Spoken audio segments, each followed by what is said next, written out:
Hancur hatiku melihat ayahku mengais sisa makanan di pinggir jalan. Ketika ku dekati, beliau menangis dan berbisik, "Toko dan tanah semuanya direbut suami dan mertuamu." Emosiku meledak seketika. Segera kususun pembalasan, dan besoknya mereka semua hancur. Sebelum kita lanjut ke ceritanya, yuk teman-teman like dan komen, hadir, beserta dari kota mana asal kalian. Jangan lupa juga untuk subscribe channel Sarah Amel supaya kalian tidak ketinggalan kelanjutan kisah-kisah seru dan penuh emosi lainnya. Yuk, kita mulai ceritanya. Angin malam berembus kencang, membawa hawa dingin yang menusuk tulang di kawasan perbukitan villa tersebut. Namun, Alia tidak bergeming sedikit pun. Wanita bertubuh ramping dengan balutan mantel wol berwarna gelap itu berdiri tegak di atas balkon lantai 2. Wajahnya sedingin pualam. Matanya menatap tajam ke arah halaman bawah tanpa memancarkan setitik pun emosi. Di sampingnya, Bagas, putranya yang baru menginjak usia 17 tahun, berdiri dengan postur tubuh yang kaku. Rahang pemuda itu mengeras, sementara kedua tangannya bersedekap di depan dada. Di halaman bawah yang diterangi oleh lampu taman temaram dan kilatan cahaya merah biru dari mobil patroli, sebuah pemandangan yang kacau sedang terjadi. Ragil, pria yang selama belasan tahun dikenal Alia sebagai suami yang sempurna, kini tengah diseret oleh 2 orang petugas kepolisian. Kemeja mahalnya kusut masai, rambutnya yang selalu tersisir rapi kini berantakan. Pria itu meronta-ronta, wajahnya merah padam antara amarah dan keputusasaan. "Alia, tolong aku. Ini semua salah paham. Alia, suruh mereka melepaskanku." "Bagas, tolong ayah, nak," teriak Ragil histeris. Suaranya serak dan menggema memecah kesunyian malam, terdengar begitu menyedihkan. Alia tidak menjawab.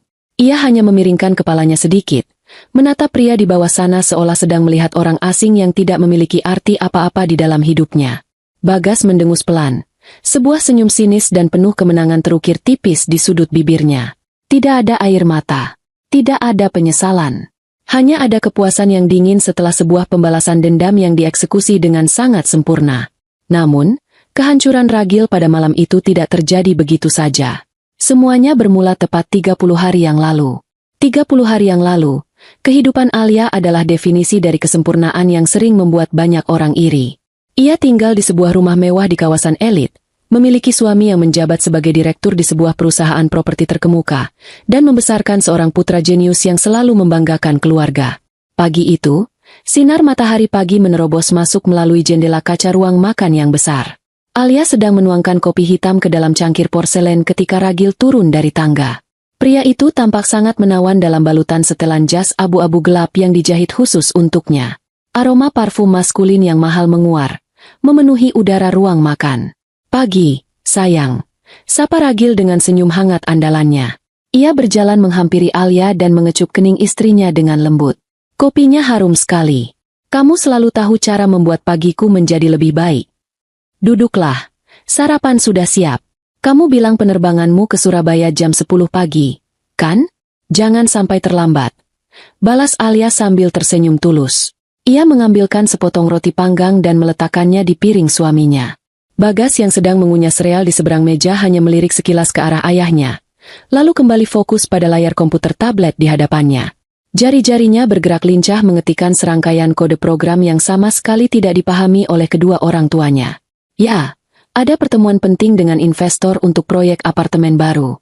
Kemungkinan aku akan berada di sana selama 3 atau 4 hari, ucap Ragil sambil mengaduk kopinya perlahan.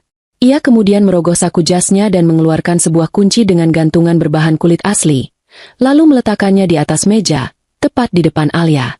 Alia menatap kunci itu dengan kening berkerut. "Ini kunci apa, Mas?" "Itu kunci villa baru kita yang ada di kawasan puncak. Aku baru saja menyelesaikan proses serah terimanya 2 hari yang lalu," jelas Ragil dengan mata berbinar-binar. "Aku membeli properti itu sebagai aset investasi masa depan untuk keluarga kita. Tempatnya sangat sejuk, jauh dari hiruk-pikuk kota. Aku berencana merenovasinya sedikit agar kita bisa menghabiskan akhir pekan di sana.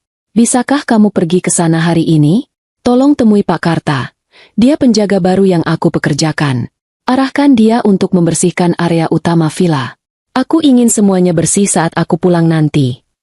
Udara sore yang panas tiba-tiba terasa membekukan tulang sumsumnya. Kesedihan dan air mata yang sedari tadi menguasai wajahnya kini menguap tak bersisa, digantikan oleh kobaran api amarah yang menyala begitu hebat hingga rasanya mendidihkan seluruh aliran darah di tubuhnya. Pengkhianatan. Suami yang selama ini dia cintai dengan tulus dan mertua yang selalu dia hormati layaknya orang tua sendiri ternyata adalah komplotan iblis berwajah manusia yang sangat serakah. Mereka telah merampas jerih payah almarhumah ibunya, membuang ayah kandungnya ke jalanan aspal yang kejam, membiarkannya kelaparan mengais sampah, dan yang paling tidak bisa dimaafkan, mereka menggunakan nyawa Bunga sebagai senjata untuk memeras dan mengancam pria tua ini. Emosi Bunga meledak di dalam dada. Tangan Bunga mengepal sangat kuat hingga kuku-kukunya memutih menembus kulit telapak tangannya sendiri, meninggalkan bekas luka berbentuk bulan sabit. Ayah, ayo kita pergi dari sini sekarang juga. Kita tidak akan membiarkan manusia-manusia busuk itu menghirup udara dengan tenang sore ini. Desis Bunga dengan nada suara yang berubah drastis, menjadi sangat datar dan sedingin bongkahan es. Bunga mengambil sapu tangan sutra dari dalam tasnya, mengusap wajah ayahnya dengan lembut, lalu menuntun pria tua itu kembali ke arah taksi yang mesinnya masih menyala di pinggir jalan. Sore itu, menjelang matahari terbenam, di sebuah area luar ruangan dari Hotel Bintang 5 bergaya tropis di pusat kota, keluarga Broto sedang menggelar pesta besar-besaran. Pesta koktail bernuansa keemasan itu bukan hanya untuk merayakan hari ulang tahun pernikahan Reno dan Bunga yang dipalsukan maknanya, tetapi sekaligus menjadi ajang peresmian proyek properti raksasa yang sebenarnya adalah murni hasil rampasan dari hak mutlak keluarga Bunga. Taman hotel tersebut disulap menjadi area pesta yang luar biasa mewah. Hamparan karpet merah tebal menyambut para tamu dari lobi utama hingga ke area taman. Puluhan meja bundar berhiaskan taplak sutra emas dan bunga lili impor putih tertata rapi, dikelilingi oleh para pelayan berpakaian jas putih yang terus berkeliling membawa nampan perak berisi minuman anggur mahal dan makanan ringan berkelas. Para tamu undangan terdiri dari pengusaha papan atas, direktur bank terkemuka, pejabat daerah, dan tentu saja, kelompok sosialita elit teman-teman arisan Bu Broto. Suara alunan musik jazz mengalun merdu bersahutan dengan semilir angin sore, menutupi kenyataan betapa busuknya niat dan moral dari keluarga yang menjadi tuan rumah acara tersebut. Ketika taksi yang membawa Bunga tiba di lobi hotel yang megah, kehebohan kecil sempat terjadi. Beberapa petugas keamanan berseragam hitam bertubuh tegap segera melangkah maju hendak mencegat mereka, karena melihat penampilan ayah Bunga yang sangat kotor, lusuh, dan menyebarkan aroma tidak sedap yang mengganggu hidung. Namun, tatapan tajam dan penuh aura membunuh dari Bunga membuat langkah para petugas itu terhenti seketika. Mereka membeku di tempat, seakan kehilangan keberanian untuk mengucapkan kata larangan. Bunga menggandeng tangan ayahnya erat-erat. Sang ayah berjalan dengan langkah tertatih dan kepala tertunduk karena merasa sangat malu dan tidak pantas berada di tempat semewah ini dengan pakaiannya. Tetapi Bunga menggenggam tangannya semakin kuat, seolah menyalurkan seluruh keberanian dan kekuatannya agar sang ayah mau menegakkan kepalanya di hadapan orang-orang yang telah menghancurkan mereka. Tepat saat mereka berdua melangkah masuk melewati pintu kaca besar menuju area taman tempat pesta berlangsung, alunan musik jazz mendadak dihentikan atas perintah seseorang. Ratusan pasang mata tamu undangan VIP yang sedang asyik bercengkrama sambil memegang gelas anggur langsung menoleh serempak ke arah pintu masuk. Suasana yang tadinya riuh rendah oleh tawa dan obrolan bisnis bernilai miliaran rupiah berubah seketika menjadi keheningan yang sangat mencekam dan canggung. Pemandangan kontras yang tercipta di sana sangatlah tajam dan tidak masuk akal.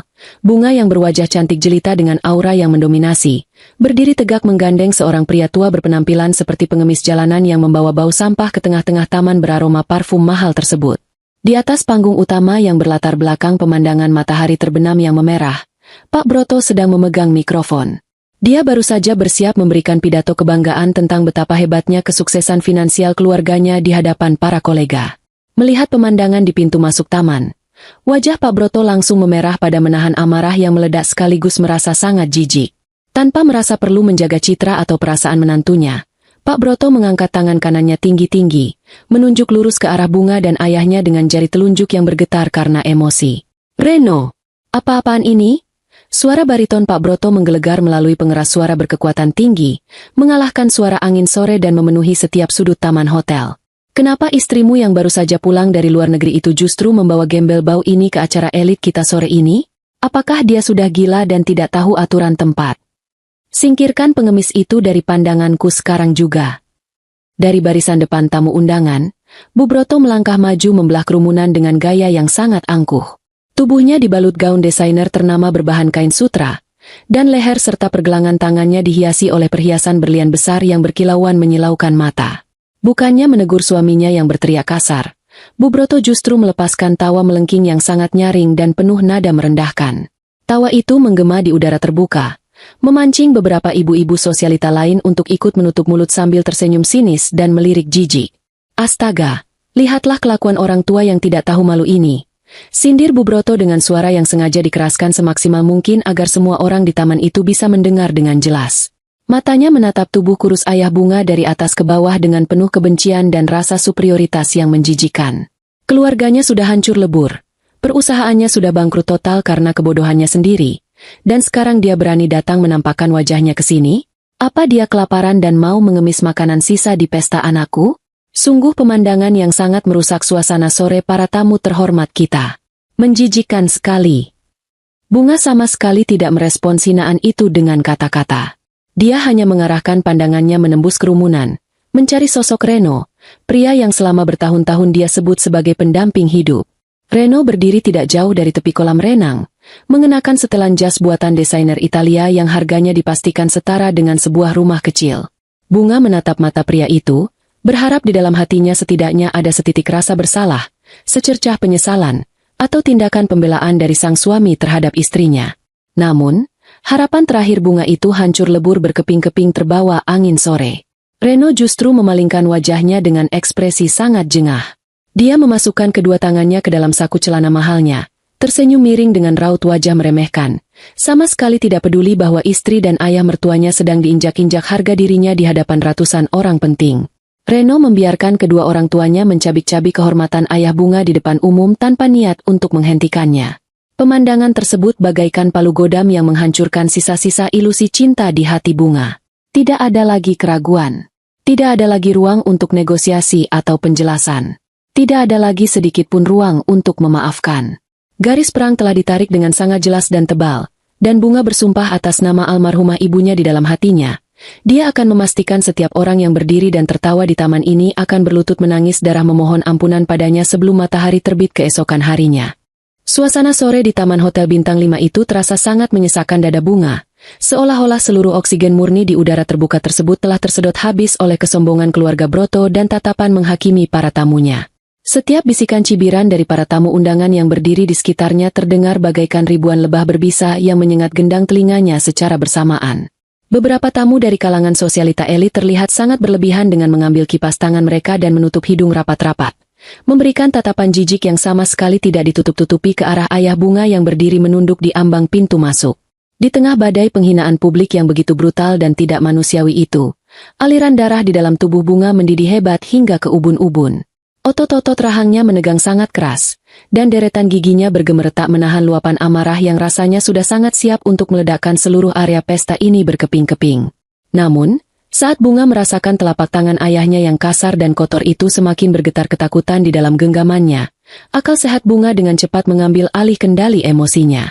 Pria tua yang berdiri di sampingnya ini sedang dalam kondisi fisik yang sangat memprihatinkan akibat kelaparan panjang, dan kondisi mentalnya berada di titik paling rapuh. Jika Bunga membiarkan amarahnya menguasai akal sehat, mengamuk, berteriak, dan menciptakan kekacauan fisik saat ini juga, ayahnya pasti akan terkena dampak kepanikan yang luar biasa, dan Bunga sama sekali tidak ingin pria tua yang sudah sangat menderita ini kembali mengalami serangan trauma di depan keramaian. Bunga memejamkan mata sesaat, menarik napas dalam-dalam menghirup udara sore yang mulai mendingin, lalu memaksa dirinya untuk menelan bongkahan kepahitan yang menyumbat tenggorokannya. Dalam keheningannya yang menegangkan itu, pikiran Bunga melayang menembus waktu, kembali pada sosok almarhumah ibunya. Dia ingat betul bagaimana ibunya dulu bekerja tanpa kenal lelah dari sebelum matahari terbit hingga larut malam tiba, membanting tulang, memeras keringat, dan berhemat habis-habisan demi membangun fondasi perusahaan mereka dari titik paling bawah. Ibunya pernah menasihatinya dengan sangat lembut bahwa kesabaran dalam menghadapi musuh bukanlah sebuah tanda kelemahan diri, melainkan sebuah senjata rahasia paling mematikan bagi orang-orang yang sedang menyusun strategi kemenangan mutlak. Mengingat nasihat emas dari wanita yang melahirkannya itu, Bunga memilih untuk mengalah sejenak demi keamanan ayahnya. Pembalasan dendam yang paling memuaskan selalu membutuhkan ketepatan dan eksekusi yang sempurna, bukan sekadar ledakan amarah sesaat yang berantakan. Dengan wajah yang kembali menjadi datar tanpa ekspresi dan langkah kaki yang sangat tenang penuh percaya diri, Bunga mengabaikan semua tatapan mencemooh yang menusuk punggungnya. Dia memutar tubuhnya perlahan, Menuntun ayahnya menyingkir dari pusat perhatian kerumunan elit tersebut menuju ke sebuah meja bundar kecil yang terletak di sudut paling ujung taman, dekat dengan deretan pohon palem hias dan jalur keluar masuk para pelayan catering. Seorang pelayan muda berseragam rapi sempat melangkah maju dengan tergesa-gesa, bermaksud mengusir mereka dari meja tersebut karena menganggap keberadaan seorang pengemis akan merusak pemandangan taman yang estetik. Namun, sebelum bibir pelayan itu sempat terbuka untuk mengucapkan kata usiran, Bunga menembakkan tatapan mata yang begitu tajam, dingin, dan mengancam, membuat nyali pelayan itu menciut seketika. Pelayan itu langsung menundukkan kepalanya dalam-dalam dan buru-buru melangkah mundur menjauh tanpa berani bersuara. Bunga menarik kursi rotan berlapis bantal empuk itu dengan hati-hati dan mendudukkan ayahnya yang kelelahan. Ayah duduk di sini dulu dan bersandar dengan tenang. Ya, ayah tidak perlu merasa takut lagi. Bunga ada di sini berdiri bersama ayah sekarang. Bunga pastikan, tidak akan ada satupun dari manusia-manusia berhati busuk di luar sana yang boleh menyentuh sehelai rambut ayah lagi mulai detik ini. Ucap Bunga dengan nada suara yang sangat lembut dan menenangkan, berbanding terbalik dengan sorot matanya yang menyala merah penuh dengan rencana dendam. Bunga kemudian mengambilkan segelas air putih hangat dari meja terdekat yang belum tersentuh dan menyodorkannya ke tangan ayahnya. Pria tua itu memegang gelas kaca tersebut dan meminum isinya perlahan dengan tangan yang masih sedikit bergetar. Sementara matanya terus menatap kosong ke arah susunan batu alam di bawah sepatunya. Seolah beban penderitaan yang menghimpit dadanya selama 6 bulan terakhir belum sepenuhnya bisa dia lepaskan di tempat yang penuh musuh ini. Sementara Bunga sibuk memastikan kenyamanan dan menenangkan ayahnya di sudut taman yang sepi, pesta mewah tersebut perlahan kembali dilanjutkan seolah kedatangan Bunga dan insiden memalukan tadi hanyalah sebuah hiburan kecil lewat yang sama sekali tidak memiliki arti penting. Di seberang taman, di bawah sorotan lampu hias yang mulai dinyalakan menyambut malam, keluarga Broto tampaknya semakin merajalela dan mabuk kepayang oleh perasaan berkuasa absolut yang mereka miliki. Pak Broto turun dari atas panggung dan langsung disambut dengan hangat oleh rekan-rekan bisnis serta teman-teman main golfnya. Dengan suara baritonnya yang sengaja dikeraskan, pria tua yang tamak itu mulai memamerkan pencapaian bisnis luar biasa yang sebenarnya sama sekali bukan hasil dari keringatnya sendiri. Ini semua adalah hal yang biasa saja bagi saya. Membangun proyek properti berskala raksasa seperti ini memang sangat membutuhkan otak yang cerdas, relasi yang luas, dan tentu saja tangan besi dalam memimpin perusahaan. Sesumbar Pak Broto sambil tertawa terbahak-bahak dengan penuh kesombongan. Dia memberi isyarat kepada asisten pribadinya, merogoh tas kerja kulit mahal, lalu menarik keluar beberapa map plastik tebal berisi salinan sertifikat tanah premium dan laporan omzet perusahaan yang angkanya fantastis. Kalian semua coba lihat ini baik-baik. Ini semua adalah bukti nyata dan berkat ketegasan keluarga kami dalam memimpin perusahaan menuju puncak kejayaan. Kalau saja perusahaan ini masih diurus oleh orang-orang lama yang cara kerjanya lamban, kampungan, dan tidak punya visi masa depan seperti mertuanya Reno itu, perusahaan ini pasti sudah bangkrut dan gulung tikar sejak bertahun-tahun yang lalu. Mereka itu pada dasarnya hanyalah parasit dari masa lalu yang memang harus dibuang secepatnya agar kita bisa berlari semakin cepat ke depan. Para kolega bisnis Pak Broto yang mendengarkan ucapan itu mengangguk-angguk setuju layaknya boneka kayu, memberikan tepuk tangan dan pujian palsu yang semakin melambungkan ego pria tamak tersebut hingga menembus awan. Tidak jauh dari kumpulan pria-pria berjas itu, Bu Broto juga sedang asyik menikmati perannya sebagai pusat perhatian di tengah kerumunan ibu-ibu sosialita elit. Wanita itu dengan bangga mengangkat lengan kirinya tinggi-tinggi, memamerkan deretan gelang berlian murni dan cincin bertahtakan batu zamrud berukuran besar yang berkilauan memantulkan cahaya lampu taman. Oh, kalung dan berlian ini? Tentu saja ini adalah koleksi terbaru yang didatangkan langsung dari Eropa oleh desainer khusus, kata Bu Broto dengan nada suara yang sangat dibuat-buat, sengaja dilengkingkan agar suaranya bisa menjangkau sudut tempat Bunga duduk. Reno anak kesayanganku yang membelikannya khusus untukku minggu lalu sebagai hadiah kecil. Anakku itu memang sangat luar biasa berbakti kepada orang tuanya dan sangat pintar mencari tumpukan uang. Dia tentu saja tidak seperti keluarga dari pihak istrinya yang pemalas dan hanya tahu cara menghabiskan uang milik orang lain tanpa mau bekerja keras. Syukurlah keluarga besar kita sekarang sudah bersih 100% dari benalu-benalu miskin yang tidak tahu diuntung itu. Bu Broto tertawa renyah memamerkan giginya yang putih, diikuti oleh paduan suara tawa menjilat dari teman-temannya yang setara sombongnya. Mereka saling berbisik sambil sesekali melirik sinis ke arah sudut tersembunyi tempat Bunga dan ayahnya berada, dengan sengaja memperlakukan ayah dan anak tersebut seolah-olah mereka adalah seonggok sampah yang sangat tidak pantas berada di area taman yang sama dengan mereka. Di sisi lain area taman, Reno sedang dikelilingi oleh sekelompok pria bule perwakilan dari para investor asing dan manajer bank ternama di ibu kota. Pria pengkhianat itu berdiri dengan postur tubuh yang sangat tegap, memancarkan pesona palsu seorang CEO muda yang visioner, cerdas, dan sukses besar. Dia berbicara panjang lebar menggunakan bahasa Inggris yang fasih tentang rencana ekspansi bisnis besar-besaran di masa depan, rencana pembangunan gedung perkantoran mewah yang baru, dan pengelolaan dana investasi bernilai ratusan miliar rupiah yang seolah-olah sudah secara sah berada di dalam genggaman tangannya. Setiap kali salah seorang tamu asing menyinggung tentang sosok istrinya yang baru saja datang membawa masalah, Reno hanya tersenyum meremehkan sambil melambaikan tangannya seakan mengusir lalat yang mengganggu. Kalian tidak usah memedulikan wanita itu. Bunga dan keluarganya itu selalu memiliki kebiasaan buruk melebih-lebihkan masalah kecil. Saya dan ayah saya selama ini sudah berbaik hati memberikan mereka tempat berteduh dan makan. Tetapi terkadang di dunia ini ada orang-orang yang memang kodratnya tidak pantas hidup di level atas bersama kita. Biarkan saja mereka berdua duduk menyedihkan di sudut sana, menonton bagaimana cara orang-orang sukses sejati bekerja dan menikmati hidup, ucap Reno dengan sangat santai, menyeruput cairan kemerahan dari gelas kristalnya seolah dia baru saja membicarakan masalah lalu lintas sore, dan bukan nasib masa depan istri serta ayah mertuanya sendiri yang telah dia curangi. Dari tempat duduknya yang mulai remang-remang karena matahari telah sepenuhnya tenggelam, Bunga sama sekali tidak melewatkan satupun pemandangan menjijikan yang tersaji di depan matanya tersebut. Pendengarannya yang sangat tajam berhasil menangkap setiap tawa merendahkan, setiap kesombongan palsu yang menjulang ke langit, dan setiap kebohongan besar yang keluar tanpa malu dari mulut keluarga Broto. Bunga terus menatap pergerakan mereka tanpa berkedip sedikit pun. Wajah cantiknya sama sekali tidak menunjukkan ekspresi sedih atau takut seperti yang diharapkan oleh para pembencinya. Kesunyian Bunga bukanlah bentuk penyerahan diri yang lemah atau tanda kekalahan. Sama sekali bukan. Sikap diam Bunga saat ini adalah bentuk ketenangan yang sangat mengerikan. Sebuah ketenangan yang biasanya mendahului datangnya sebuah badai topan raksasa yang sangat merusak dan menyapu bersih apapun yang menghalanginya. Sambil terus mengusap bahu ayahnya yang perlahan mulai berhenti bergetar, otak cerdas Bunga bekerja dengan kecepatan maksimal. Dia memetakan setiap detail terkecil yang ada di area taman tersebut. Dia menghafal satu persatu wajah para investor asing dan manajer rentenir yang dia tahu pasti telah dengan mudahnya meminjamkan uang miliaran rupiah kepada Reno berkat kelicikannya. Dia menghitung dalam kepala setiap aset tanah yang sedang dibanggakan oleh Pak Broto, dan menaksir harga setiap perhiasan berlian yang menempel di tubuh Bu Broto. Mereka boleh saja tertawa lepas, berpesta pora dengan makanan mahal malam ini, dan merasa sedang berdiri di puncak dunia. Namun, Bunga memegang erat sebuah rahasia terbesar yang sangat fatal. Sebuah rahasia absolut yang sama sekali tidak diketahui oleh keluarga Broto yang bodoh itu, dan rahasia itulah yang akan menjadi pisau pemenggal yang akan meruntuhkan seluruh kesombongan mereka hingga rata menjadi debu dalam hitungan jam. Bunga hanya perlu menunggu waktu yang paling tepat untuk menarik pelatuknya. Bunga merogoh bagian dalam tas tangannya secara perlahan. Jari-jarinya yang lentik menyentuh permukaan logam yang dingin dari ponsel pintarnya.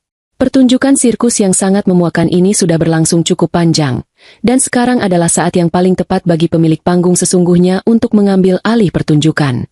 Malam perlahan merangkak turun menyelimuti ibu kota, menggantikan semburat jingga di ufuk barat dengan kanvas langit gelap yang ditaburi gemerlap bintang buatan dari lampu-lampu kota. Di area taman Hotel Bintang 5 tersebut, suasana pesta justru semakin meriah dan semarak. Lampu-lampu kristal gantung yang dipasang di antara dahan-dahan pohon palem memancarkan cahaya keemasan yang mewah, menciptakan bayangan-bayangan elegan di atas rumput hijau yang dipangkas rapi. Sesi koktail telah usai, dan kini tiba saatnya untuk jamuan makan malam utama. Puluhan pelayan berseragam putih bersih mulai keluar dari arah dapur, membawa nampan-nampan perak berukuran besar yang ditutup dengan kubah logam mengkilap. Aroma semerbak dari berbagai hidangan mewah langsung menguar memenuhi udara malam. Ada aroma daging sapi panggang kualitas premium yang dimasak dengan rempah-rempah impor, sup krim jamur trufle yang sangat wangi, lobster segar yang disiram saus mentega bawang putih, hingga deretan kue-kue manis yang ditata cantik seperti karya seni di atas meja prasmanan sepanjang 10 meter. Di sudut taman yang paling gelap dan tersembunyi, Bunga masih duduk menemani ayahnya. Keharuman makanan yang luar biasa menggugah selera itu dengan cepat terbawa oleh semilir angin malam, menyusup masuk ke penciuman mereka. Bagi Bunga, aroma makanan itu tidak memberikan efek apapun selain rasa muak yang semakin bertumpuk di dalam perutnya. Namun, bagi pria renta yang duduk bergetar di sampingnya, aroma itu adalah sebuah siksaan fisik yang sangat menyiksa. Sudah berhari-hari ayah Bunga tidak memakan sesuatu yang layak disebut sebagai makanan. Perutnya yang kosong melompong bereaksi secara brutal, mengeluarkan suara keroncongan yang cukup keras dan menyakitkan. Asam lambungnya naik, menggerogoti dinding perutnya yang melemah akibat kelaparan ekstrim. Pria tua itu menelan ludah berkali-kali, Tenggorokannya terasa sangat kering meskipun dia baru saja meminum air putih hangat. Matanya yang cekung tidak bisa berhenti mencuri pandang ke arah meja prasmanan kecil yang kebetulan terletak tidak terlalu jauh dari tempat mereka duduk. Di meja kecil itu, terdapat susunan roti gulung mentega yang masih mengepulkan asap tipis, tampak sangat lembut dan menggoda. Bunga menyadari penderitaan ayahnya. Dia melihat bagaimana mata tua itu menatap kosong ke arah tumpukan roti dengan tatapan memelas yang menyayat hati. Ayah sangat lapar. Ya? Sebentar, Bunga akan memanggil pelayan dan memesankan makanan khusus untuk ayah agar kita bisa makan di sini. Bisik Bunga dengan suara yang sangat lembut, berusaha memberikan ketenangan kepada pria yang sangat dicintainya itu. Bunga setengah berdiri dari kursinya, mengangkat tangan untuk mencari salah satu pelayan yang berlalu lalang. Namun, sebelum Bunga sempat memanggil siapapun, ayahnya tiba-tiba berdiri dengan gerakan yang tergesa-gesa namun tertatih.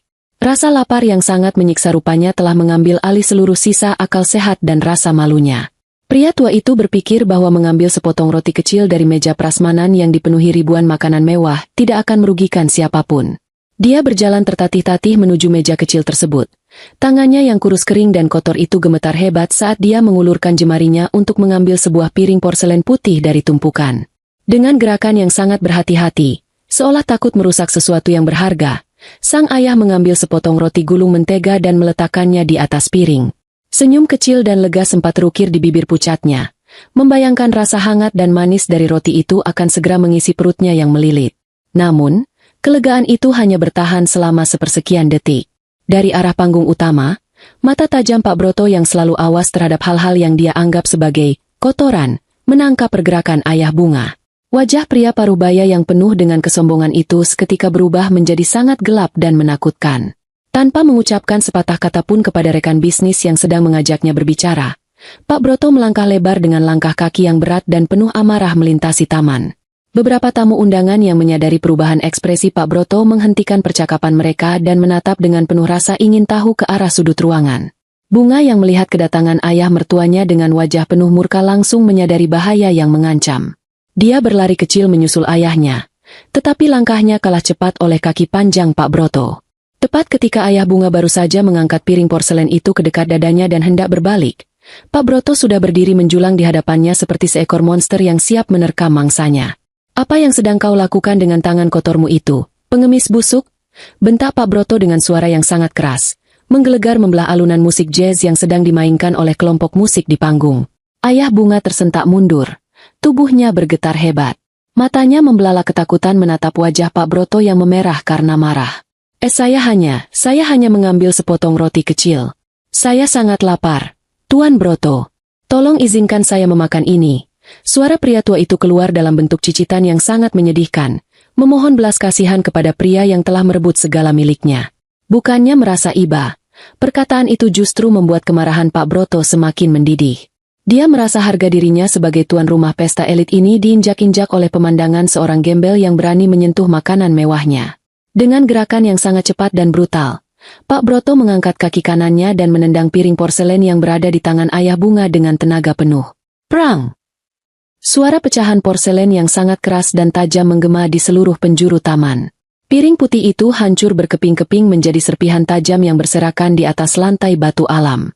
Sepotong roti gulung mentega yang tadi dipegang oleh sang ayah terlempar jauh dan jatuh ke dalam kubangan tanah basah di dekat pot tanaman hias, hancur dan tidak bisa dimakan lagi. Ayah Bunga terhuyung ke belakang akibat dorongan dari tendangan tersebut. Nyaris jatuh tersungkur jika Bunga tidak segera datang dan menahan punggungnya dari belakang. Keheningan yang sangat mencekam langsung menyergap seluruh area pesta. Alunan musik jazz dihentikan secara tiba-tiba oleh para pemusik yang terkejut. Ratusan pasang mata tamu undangan terbelalak ngeri, menatap ke arah pecahan piring dan pria tua yang kini meringkuk ketakutan di pelukan putrinya. "Kau pikir ini tempat amal untuk memberi makan gelandangan sepertimu?" teriak Pak Broto lagi, menunjuk wajah ayah Bunga dengan telunjuknya yang dipenuhi cincin emas. "Makanan di sini dihidangkan untuk tamu-tamu terhormat, bukan untuk sampah jalanan yang tangannya dipenuhi bakteri penyakit. Kau mengotori lantai pestaku." Dari kerumunan tamu, Bu Broto berlari kecil menghampiri suaminya dengan wajah yang tidak kalah murkanya. Dia melihat pecahan piring di lantai dan langsung berteriak histeris dengan gaya yang sangat dibuat-buat. "Astaga! Lantai batu alam imporku. Sepatu mahalku hampir saja terkena pecahan piring kotor ini. jerit Bu Broto sambil mengibas-ngibaskan tangannya di depan wajah seolah mencium bau bangkai. Dia kemudian menoleh ke arah barisan petugas keamanan yang berdiri kaku di pinggir taman. "Satpam, apa yang kalian tunggu?" Seret pengemis tua ini dan lempar dia ke tempat pembuangan sampah di belakang hotel sekarang juga. "Bersihkan lantai ini dengan cairan pembunuh kuman." Beberapa petugas keamanan berbadan besar segera berlari mendekat. Wajah mereka terlihat bimbang tetapi mereka tidak berani membantah perintah langsung dari wanita yang menyewa tempat tersebut. Salah satu petugas yang paling besar mengulurkan tangannya yang bersarung tangan hitam, hendak mencengkram kerah baju lusuh ayah Bunga untuk menyeretnya keluar secara paksa. Pada detik itulah, waktu serasa berhenti bagi Bunga. Bunga menatap lurus ke depan, matanya mencari sosok Reno di tengah kerumunan tamu. Suaminya itu berdiri tidak jauh dari tempat kejadian, memegang gelas kristal berisi minuman mahal dengan ekspresi wajah yang sama sekali tidak berubah. Bunga menatap mata Reno dalam-dalam, mengirimkan sebuah permohonan bisu yang terakhir kali. Sebuah harapan kecil yang sangat rapuh bahwa pria yang pernah berjanji di hadapan Tuhan untuk melindunginya itu akan melangkah maju, menghentikan kegilaan ini, dan membela ayah mertuanya. Bunga menunggu, jantungnya berdebar menyakitkan. Namun, Reno justru menghela napas panjang seolah dia sedang menghadapi sebuah gangguan kecil yang sangat menjengkelkan. Dia balas menatap mata Bunga dengan sorot mata yang sangat dingin, merendahkan, dan sama sekali tidak memiliki empati. Pria itu kemudian membuka mulutnya, dan kata-kata yang keluar dari bibirnya menjadi palu godam terakhir yang menghancurkan sisa-sisa hati Bunga menjadi debu yang tidak berharga. Bawa saja orang tua itu keluar dari sini. Dia hanya membuat keributan dan bikin malu nama besar keluarga Broto di depan para investor. Ucap Reno dengan nada datar dan tenang, seakan dia sedang memerintahkan pelayan untuk membuang kantong sampah keluar ruangan.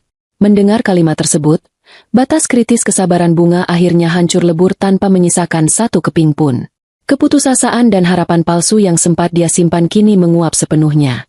Wajah Bunga, yang sedari tadi menunjukkan ketegangan, perlahan berubah bentuk.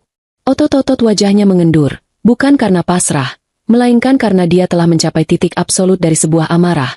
Sebuah titik di mana emosi yang terlalu besar berubah menjadi ketenangan yang sangat mematikan dan sedingin bongkahan es di kutub utara. Tidak ada satu tetes air mata pun yang jatuh dari pelupuk matanya. Tidak ada lagi bibir yang bergetar menahan tangis. Yang tersisa di wajah cantik itu hanyalah aura seorang malaikat maut yang siap mencabut nyawa. Ketika tangan petugas keamanan itu tinggal beberapa sentimeter lagi menyentuh bahu ayahnya, Bunga bergerak dengan kecepatan yang sangat mengejutkan. Bunga menepis tangan besar berlapis sarung tangan itu dengan pukulan yang sangat keras dan bertenaga, menciptakan suara tamparan daging yang cukup nyaring. Petugas keamanan itu terkejut dan mundur selangkah, menatap tangan Bunga dengan tatapan tidak percaya. "Jangan pernah berani menyentuh sehelai pun rambut ayahku dengan tangan kotormu," desis Bunga. Suaranya tidak keras, tetapi nadanya sangat rendah, berat, dan mengandung ancaman mematikan yang membuat bulu kuduk siapapun yang mendengarnya merinding. Tatapan mata Bunga mengunci mata petugas keamanan itu, membuat pria bertubuh kekar tersebut menelan ludah dan tidak berani melangkah maju lagi. Bunga kemudian berbalik, merangkul bahu ayahnya yang masih gemetar hebat dengan sangat protektif. Dia mengusap debu dari lengan baju ayahnya, tidak memedulikan tatapan ratusan orang yang sedang menonton drama tersebut. "Ayo kita pergi dari tempat menjijikan ini. Ayah, udara di sini terlalu beracun untuk kita hirup," ucap Bunga dengan nada suara yang sangat tenang. Sebelum melangkah pergi, Bunga memutar kepalanya secara perlahan. Pandangannya menyapu wajah Pak Broto, Bu Broto, dan terakhir berhenti pada wajah Reno. Tidak ada teriakan makian, tidak ada tangisan histeris, dan tidak ada sumpah serapah kampungan yang keluar dari mulutnya. Bunga hanya memberikan sebuah tatapan mata. Sebuah tatapan yang begitu kosong, begitu dingin, dan begitu pekat oleh aura kematian. Seakan-akan dia sedang melihat barisan mayat hidup yang sedang menunggu waktu untuk dikuburkan. Tanpa mengucapkan sepatah kata pun sebagai salam perpisahan, Bunga membalikkan badannya. Dia menuntun ayahnya membelah kerumunan tamu VIP yang dengan sendirinya membuka jalan untuk mereka seolah takut tertular aura membunuh yang dipancarkan oleh wanita itu. Bunga berjalan keluar dari area taman hotel dengan langkah yang sangat anggun dan tegak, meninggalkan keluarga Broto yang merasa telah memenangkan pertarungan, tanpa menyadari bahwa mereka baru saja membangunkan monster penghancur yang akan meluluhlantakkan kehidupan mereka dalam hitungan jam.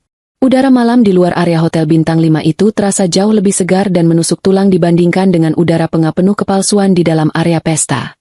Angin malam yang berembus cukup kencang menyapu jalanan ibu kota yang mulai lengang. Bunga terus menuntun ayahnya dengan langkah mantap melewati area lobi utama, mengabaikan tatapan beberapa karyawan hotel yang berbisik-bisik melihat penampilan kontras mereka berdua. Sesampainya di luar, Bunga segera melambaikan tangannya ke arah armada taksi premium yang berbaris rapi menunggu penumpang di depan pintu masuk. Seorang sopir taksi yang cekatan segera membukakan pintu belakang mobilnya. Bunga membantu ayahnya masuk terlebih dahulu, memastikan pria tua itu duduk dengan nyaman di atas jok kulit yang empuk, sebelum dia sendiri masuk dan menutup pintu dengan rapat, memblokir seluruh kebisingan dunia luar. Jalan saja dulu, Pak. Putari jalan protokol sambil saya memikirkan tujuan selanjutnya. Perintah Bunga kepada sopir taksi tersebut. Mesin mobil menderu halus, dan kendaraan roda 4 itu pun meluncur membelah kegelapan malam ibu kota. Di dalam kabin mobil yang remang-remang, pertahanan emosional ayah Bunga akhirnya runtuh. Pria tua itu menutupi wajahnya dengan kedua telapak tangannya yang kotor dan mulai menangis terseduh-seduh. Suara isakannya terdengar sangat memilukan, dipenuhi oleh rasa bersalah yang menggunung dan rasa rendah diri yang sangat dalam. Maafkan ayah, Bunga. Ayah membuatmu sangat malu di depan suamimu dan semua orang penting itu. Ayah benar-benar ayah yang tidak berguna. Ayah tidak bisa menjaga warisan ibumu. Ayah tidak bisa melawan mereka. Dan sekarang ayah justru menghancurkan pestamu. Seharusnya ayah mati saja kelaparan di jalanan agar tidak menyusahkan hidupmu. Rintih sang ayah di sela-sela isak tangisnya. Air matanya membasahi sela-sela jarinya. Mendengar perkataan itu, hati Bunga terasa seperti diiris sembilu. Dia bergeser mendekat, merangkul bahu ayahnya yang ringkih dengan kedua lengannya, dan menyandarkan kepala ayahnya ke bahunya. Bunga membelai rambut ayahnya yang sudah memutih dan kusut dengan penuh kasih sayang. Jangan pernah berbicara seperti itu lagi, ayah. Ucap Bunga dengan suara yang sangat tegas namun penuh kelembutan. Ayah tidak membuatku malu. Sama sekali tidak. Justru merekalah yang seharusnya merasa malu karena telah bertindak lebih rendah dari binatang. Ayah adalah pahlawanku, dan ayah telah melakukan hal yang benar dengan bertahan hidup sejauh ini. Mulai detik ini, ayah tidak perlu lagi merasa takut kepada manusia-manusia busuk itu. Ayah ingat nasihat ibu dulu? Saat kita diinjak, kita tidak boleh hanya menangis. Kita harus bangkit dan memastikan kaki yang menginjak kita itu patah. Bunga melepaskan pelukannya secara perlahan. Dia menatap wajah ayahnya dengan sorot mata yang penuh determinasi. Kemudian dia membuka tas tangannya yang berharga fantastis. Dari dalam tas tersebut, Bunga mengeluarkan sebuah laptop kecil berwarna perak dan ponsel pintarnya. Cahaya kebiruan dari layar laptop menerangi wajah Bunga yang kini berubah menjadi sangat serius, kalkulatif, dan sangat dingin. Wajah seorang wanita yang sudah siap memimpin peperangan besar. Jari-jari lentik Bunga bergerak lincah mengetikkan sebuah nomor telepon rahasia di layar ponselnya. Nomor yang hanya diketahui oleh segelintir orang paling penting di lingkaran kehidupannya. Setelah beberapa nada sambung terdengar, panggilan itu dijawab oleh seorang pria bersuara berat dari seberang saluran. Halo, Nyonya Bunga? Ya Tuhan, apakah ini benar-benar Anda? Saya sudah berusaha mencari cara untuk menghubungi Anda selama berbulan-bulan. Tetapi semua akses saya diblokir oleh Tuan Reno dan orang-orang suruhannya. Suara pria di seberang sana terdengar sangat lega sekaligus penuh dengan nada kecemasan. Pria itu adalah pengacara Surya, kepala tim kuasa hukum keluarga Bunga yang paling dipercaya oleh mendiang ibunya sejak puluhan tahun yang lalu. Ini saya, Pak Surya. Jawab Bunga dengan nada suara yang sangat tenang dan mendatar. Sama sekali tidak mencerminkan kekacauan emosional yang baru saja dia lalui. Saya sudah kembali ke Indonesia malam ini. Dan saya sudah melihat dengan mata kepala saya sendiri apa yang terjadi pada ayah saya. Saya sudah mengetahui seluruh pengkhianatan yang dilakukan oleh Reno dan keluarga Broto. Terdengar helaan napas panjang yang syarat akan beban dari arah pengacara Surya. Saya sungguh meminta maaf, Nyonya Bunga. Saya sama sekali tidak berdaya untuk mencegahnya. Begitu Anda berangkat ke luar negeri 6 bulan yang lalu, Tuan Reno langsung bergerak menyandera ayah Anda secara psikologis. Dia memaksa ayah Anda untuk menandatangani sebuah dokumen yang bernama Surat Kuasa Pengelolaan Sementara. Berbekal surat tersebut, Tuan Reno mengambil alih posisi CEO, memecat orang-orang lama yang loyal kepada keluarga Anda, dan mulai bertindak seolah-olah dia adalah pemilik mutlak perusahaan. Yang lebih gila lagi, Tuan Reno telah menggunakan aset-aset utama perusahaan, termasuk sertifikat tanah dan proyek properti raksasa, sebagai jaminan agunan palsu untuk meminjam uang bernilai ratusan miliar rupiah dari berbagai bank asing dan kelompok rentenir kelas kakap demi membiayai gaya hidup mewah keluarganya. Ayah Bunga yang mendengarkan percakapan itu melalui pengeras suara ponsel langsung tertunduk lesu. Wajahnya semakin pucat pasi. Itu benar, Bunga. Surat itu. Ayah terpaksa menandatanganinya karena mereka mengancam akan membunuhmu. Ayah pikir dengan menyerahkan perusahaan itu, mereka akan melepaskan kita. Tapi ternyata mereka malah menghancurkan semuanya. Namun, di luar dugaan, Bunga justru tersenyum. Bukan senyum yang hangat, melainkan sebuah senyuman miring yang sangat dingin dan penuh perhitungan. Senyuman yang mengisyaratkan bahwa mangsanya baru saja masuk ke dalam jebakan yang paling mematikan. Pak Surya, Anda tahu betul mengapa saya sama sekali tidak khawatir dengan dokumen surat kuasa pengelolaan. Sementara yang ditandatangani oleh ayah saya itu, bukan? Tanya Bunga dengan nada suara yang mengintimidasi. Pengacara Surya terdiam sejenak sebelum dia menjawab dengan nada suara yang perlahan berubah menjadi penuh kekaguman. Tentu saja saya tahu, Nyonya Bunga. Dan karena alasan itulah saya selama ini memilih untuk diam dan mengumpulkan bukti, menunggu saat di mana Anda akhirnya kembali untuk memberikan perintah eksekusi. Bunga menatap lurus ke arah kaca jendela mobil yang basah oleh sisa air hujan, mengingat kembali betapa visioner dan jeniusnya sosok almarhumah ibunya. Jauh sebelum ibunya meninggal dunia akibat penyakit kritis beberapa tahun yang lalu, sang ibu telah mencium potensi keserakahan dari orang-orang di sekitarnya. Almarhumah ibunya adalah seorang wanita bisnis yang sangat cerdas, dan dia tidak akan pernah membiarkan kerajaan bisnis yang dibangunnya dengan darah dan air mata jatuh ke tangan orang yang salah. Reno dan keluarganya yang bodoh itu berpikir bahwa dengan menyingkirkan saya ke luar negeri dan memaksa ayah saya menandatangani surat kuasa, mereka telah memenangkan segalanya. Ucap Bunga, suaranya mengalun seperti melodi kematian di dalam mobil tersebut. Mereka lupa bahwa almarhumah ibu saya sama sekali tidak mewariskan kepemilikan perusahaan ini kepada ayah saya. Ayah saya hanyalah pemegang mandat operasional harian. Jauh sebelum ibu saya meninggal, beliau telah mengalihkan seluruh hak paten, sertifikat tanah induk, dan akses rekening utama perusahaan ke dalam sebuah trust fund rahasia. Bunga mengetik beberapa kata sandi yang sangat rumit di laptopnya, membuka sebuah portal dokumen hukum yang terenkripsi tingkat tinggi. Dan siapa pewaris mutlak 100% dari trust fund tersebut? Pak Surya. Anda, Nyonya Bunga. Hanya Anda seorang diri. Jawab pengacara Surya dengan mantap. Surat wasiat mendiang ibu Anda bersifat mutlak dan tidak bisa diganggu-gugat oleh pengadilan manapun. Dokumen yang ditandatangani oleh ayah Anda hanyalah surat kuasa untuk menjalankan operasional sementara, bukan surat pengalihan hak milik. Artinya, seluruh jaminan aset perusahaan yang diberikan oleh Tuan Reno kepada pihak bank dan rentenir selama 6 bulan terakhir ini adalah bodong.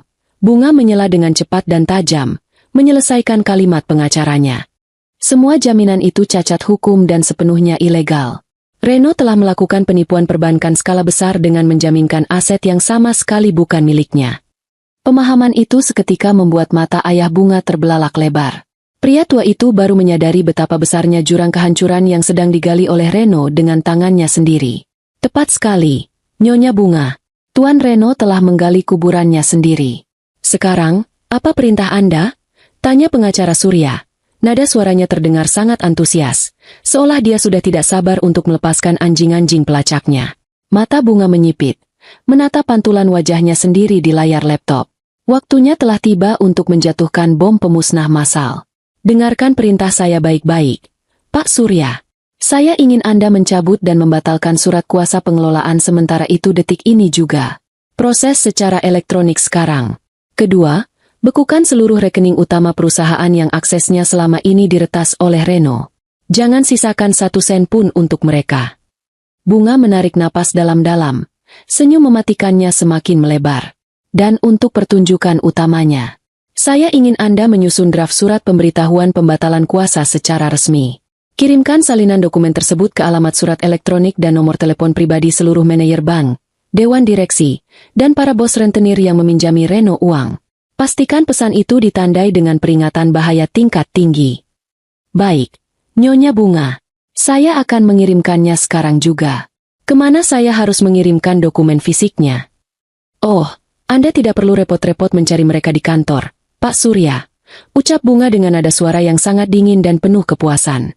Kirimkan dokumen fisiknya langsung ke area Taman Hotel Imperial malam ini juga. Karena saat ini, seluruh bankir bodoh dan rentenir tamak yang telah ditipu oleh Reno itu sedang asyik berpesta pora menikmati minuman anggur gratis di acara ulang tahun pernikahanku. Biarkan mereka tahu malam ini juga bahwa uang miliaran rupiah yang mereka pinjamkan telah lenyap, dan jaminan yang mereka pegang hanyalah sampah kertas yang tidak berharga.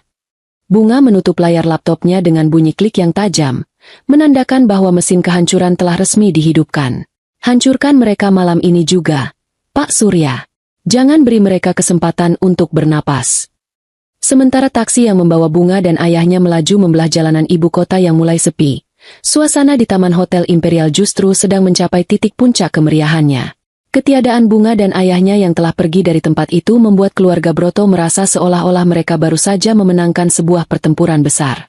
Mereka merasa telah berhasil menyingkirkan noda kotor yang mengancam reputasi gemilang mereka. Alunan musik jazz kembali dimainkan dengan tempo yang lebih ceria, mengiringi denting gelas kristal yang saling beradu. Aroma daging panggang premium dan minuman anggur merah yang harganya mencapai puluhan juta rupiah per botol menguar memenuhi udara malam. Di atas panggung utama, Pak Broto berdiri dengan dada membusung. Wajahnya memerah bukan lagi karena amarah, melainkan karena efek alkohol dan euforia kesombongan yang meluap-luap. Dia mengangkat gelas sampanyenya tinggi-tinggi, meminta perhatian dari seluruh tamu VIP yang hadir. Ratusan pasang mata, yang terdiri dari para pejabat, direktur bank, dan kelompok rentenir berkedok investor, memusatkan pandangan mereka ke arah pria parubaya tersebut. Hadirin sekalian, para tamu yang sangat saya hormati, seru Pak Broto dengan suara baritonnya yang menggema melalui sistem pengeras suara. Malam ini bukan hanya malam perayaan ulang tahun pernikahan anak saya, Reno. Malam ini adalah tonggak sejarah baru bagi perusahaan kami.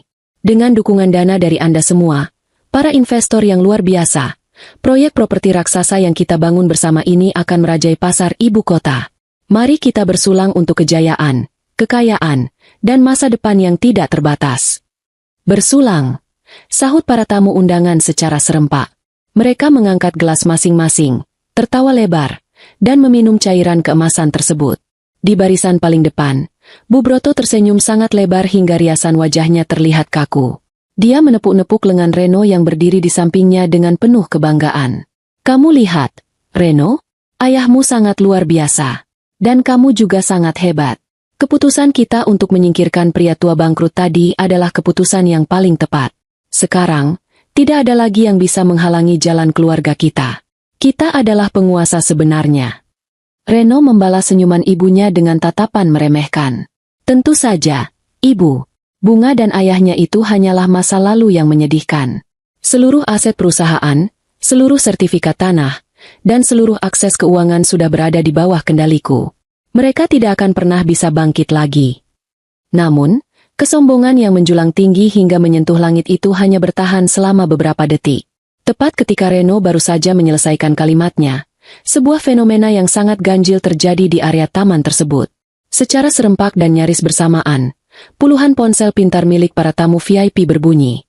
Ada yang bergetar keras, ada yang mengeluarkan nada dering khusus, dan ada pula yang memberikan peringatan notifikasi darurat. Bunyi yang bersahutan itu memecah keheningan yang seharusnya mengikuti momen bersulang.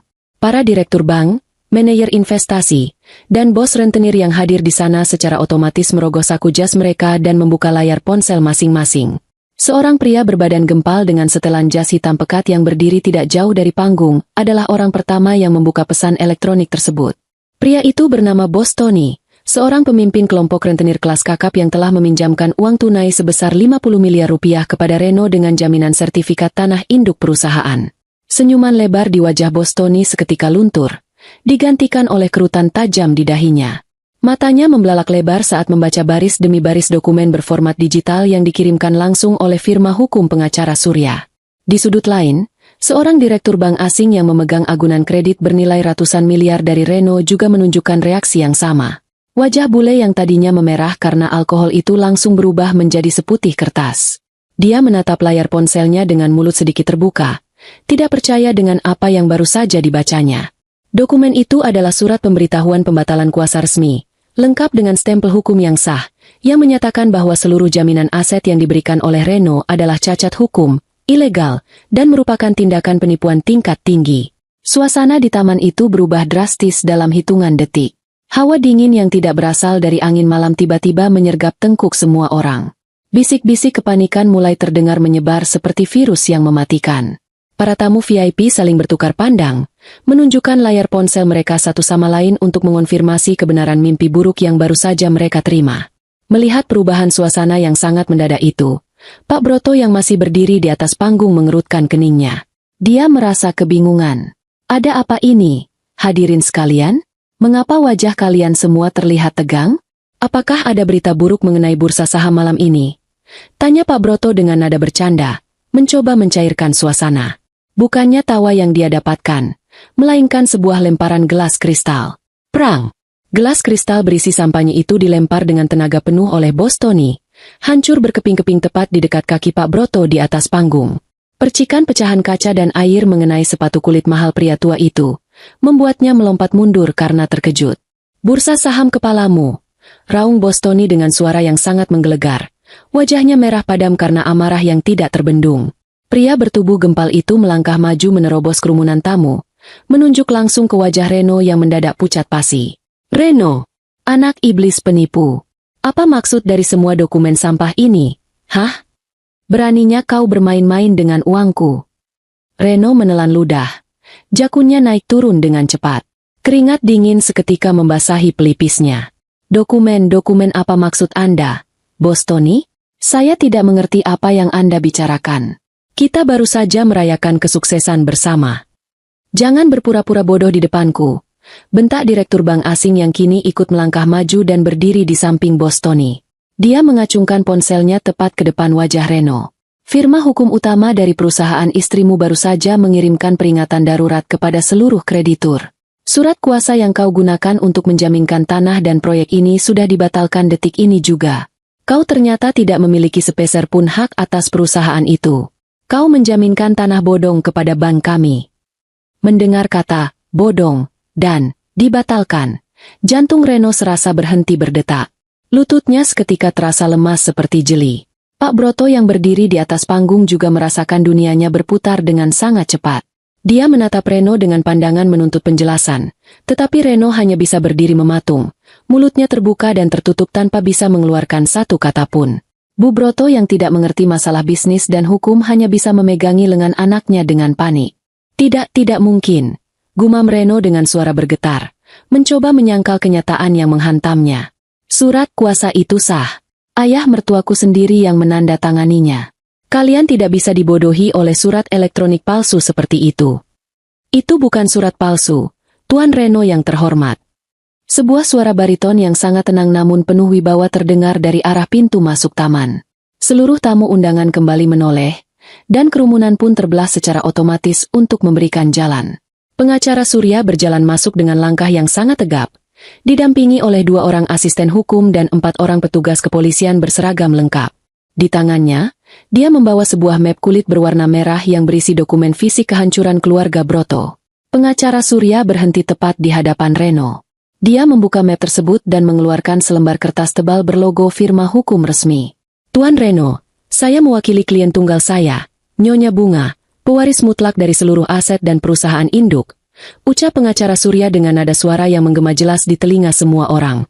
Sesuai dengan instruksi mutlak dari Nyonya Bunga, surat kuasa pengelolaan sementara yang Anda peroleh secara paksa dari ayah mertua Anda telah resmi dibatalkan dan dicabut secara permanen malam ini juga. Nyonya Bunga adalah pemilik sah 100% dari aset perusahaan melalui trust fund yang tidak bisa Anda sentuh. Segala bentuk jaminan, agunan, dan kontrak pinjaman yang Anda buat menggunakan aset tersebut dinyatakan tidak sah di mata hukum. Pernyataan resmi dari pengacara Surya itu ibarat bom nuklir yang meledak tepat di tengah-tengah taman. Para rentenir dan direktur bank yang menyadari bahwa uang ratusan miliar mereka telah lenyap ditipu oleh Reno langsung kehilangan kendali. Sopan santun dan etika pesta kalangan atas menguap tak bersisa, digantikan oleh insting binatang yang merasa terancam kelaparan. Bos Tony tidak menunggu waktu lebih lama. Dia memberi isyarat kepada anak buahnya yang bertubuh kekar. Tarik semua yang melekat di tubuh penipu ini. Ambil semua barang berharganya sebagai bunga keterlambatan. 3 orang preman berjas langsung menerjang maju. Mereka mencengkeram lengan Reno dengan sangat kasar. Salah satu dari mereka menarik paksa jas desainer Italia yang dikenakan Reno hingga jahitannya robek, sementara yang lain melucuti jam tangan mewah dari pergelangan tangan pria itu. Reno meronta-ronta dan berteriak, tetapi dia tidak memiliki kekuatan untuk melawan. Melihat anaknya diperlakukan seperti penjahat jalanan, Bu Broto berteriak histeris. "Lepaskan anakku. Kalian tidak berhak melakukan ini. Kami adalah keluarga terpandang." "Keluarga terpandang?" sahut seorang wanita istri rentenir yang berdiri di dekat Bu Broto. Wanita itu langsung maju dan menjambak rambut Bu Broto yang tertata rapi. Dengan gerakan yang sangat cepat dan kasar, wanita itu menarik kalung berlian dari leher Bu Broto hingga rantainya putus dan meninggalkan bekas merah di kulitnya. Tidak berhenti sampai di situ, dia juga melucuti gelang dan cincin zamrud yang tadi dipamerkan dengan sangat sombong oleh Bu Broto. Perhiasan ini dibeli pakai uang suamiku. Dasar wanita tua bangka penipu. Bu Broto menangis meraung-raung. Jatuh terduduk di atas rumput taman sambil memegangi lehernya yang memerah. Riasan wajahnya luntur oleh air mata dan keringat. Di atas panggung, Pak Broto mencoba melarikan diri ke arah pintu belakang panggung, tetapi langkahnya dihadang oleh 2 orang debt collector. Mereka mendorong dada pria tua itu dengan keras hingga Pak Broto terjengkang dan jatuh terlentang di atas panggung.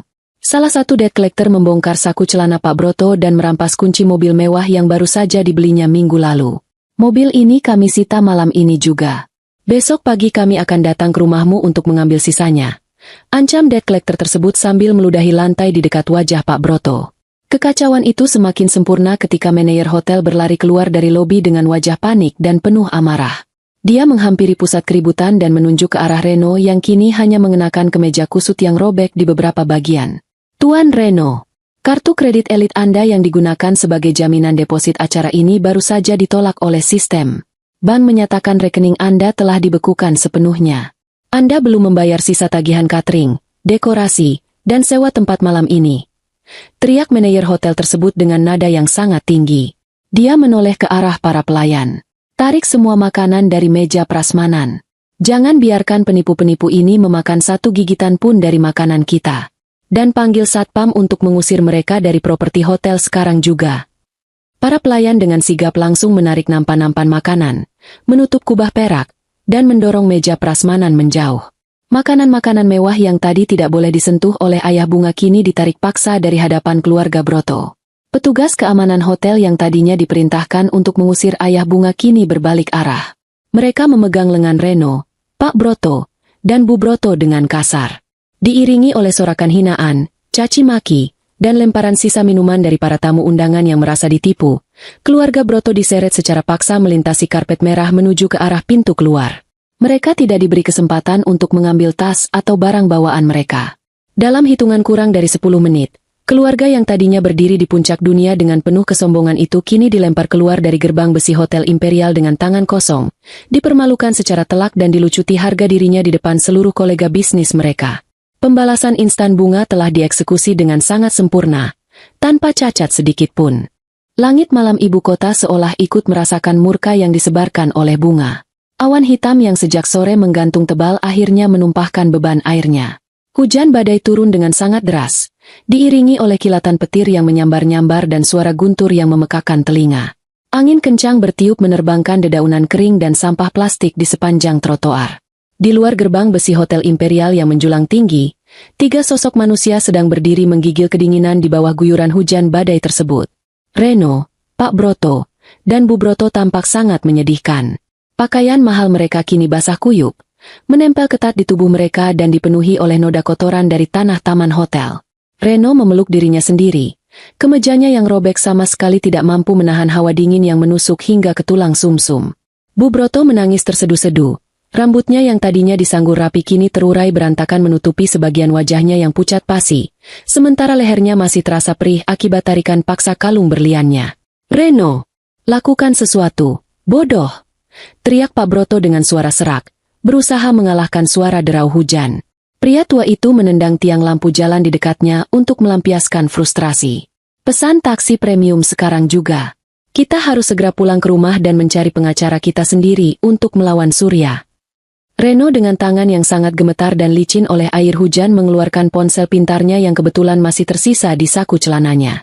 Dia membuka aplikasi pemesanan taksi kelas atas, mengetikkan alamat rumah mewah mereka, dan menekan tombol pesan.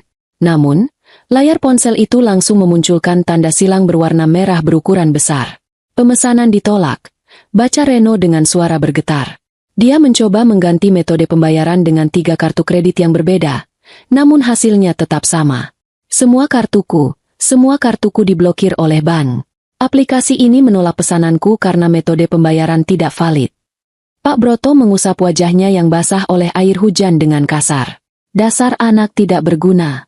Minggir, Biar aku yang menelepon Jenderal Haris. Dia adalah koneksi kuatku di kepolisian. Dia pasti bisa menolong kita membereskan preman-preman rentenir itu. Pak Broto mengambil ponselnya sendiri dan memutar nomor pejabat kepolisian yang sering dia suap dan dia banggakan di depan teman-temannya.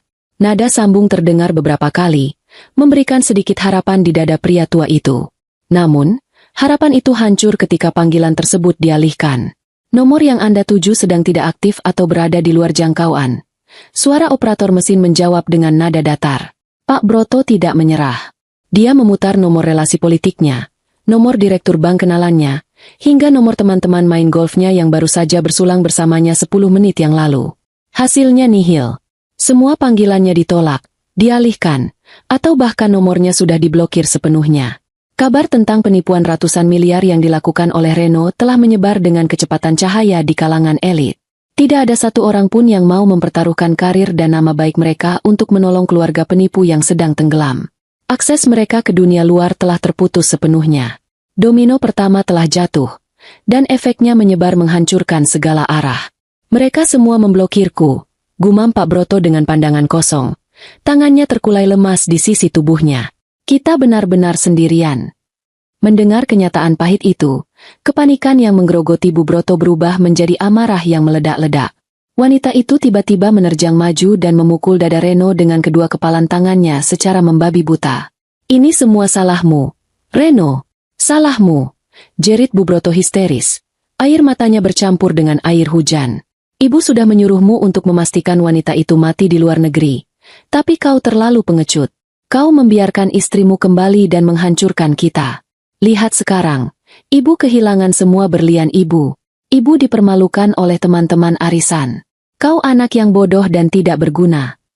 Reno, yang harga dirinya sudah hancur lebur dan pikirannya sedang sangat kacau, tidak bisa lagi menahan emosinya.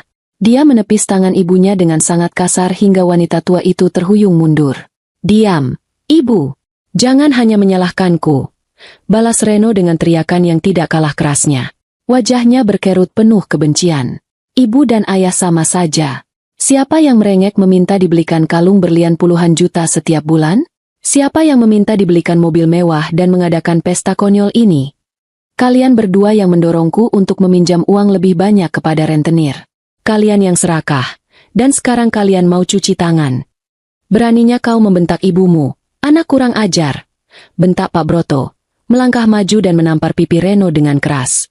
Suara tamparan itu terdengar nyaring di tengah derasnya hujan.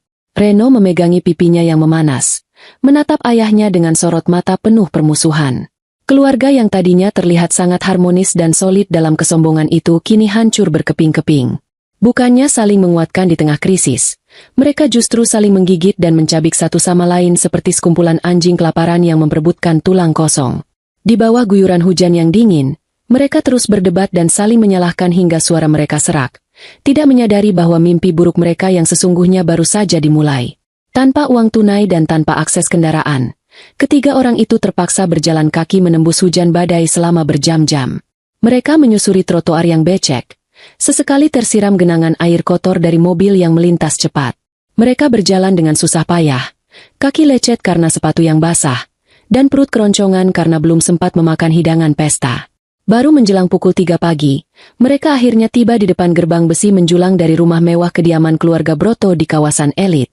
Mereka bernapas lega, berpikir bahwa setidaknya mereka bisa mandi air hangat, berganti pakaian kering, dan tidur di kasur yang empuk untuk melupakan kejadian malam ini. Namun, ketika mereka melangkah masuk melewati gerbang yang tidak terkunci, pemandangan di halaman rumah membuat darah di tubuh mereka terasa membeku.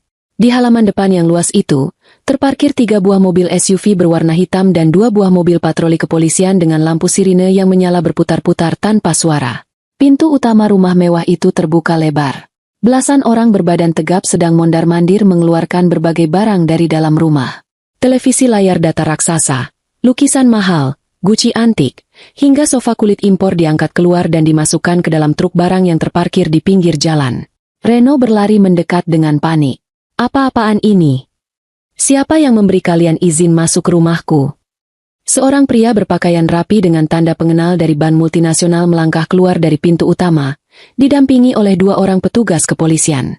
Pria itu menatap Reno dari atas ke bawah dengan tatapan jijik, lalu menyerahkan sebuah map plastik berisi dokumen tebal yang sudah ditandatangani oleh pihak pengadilan.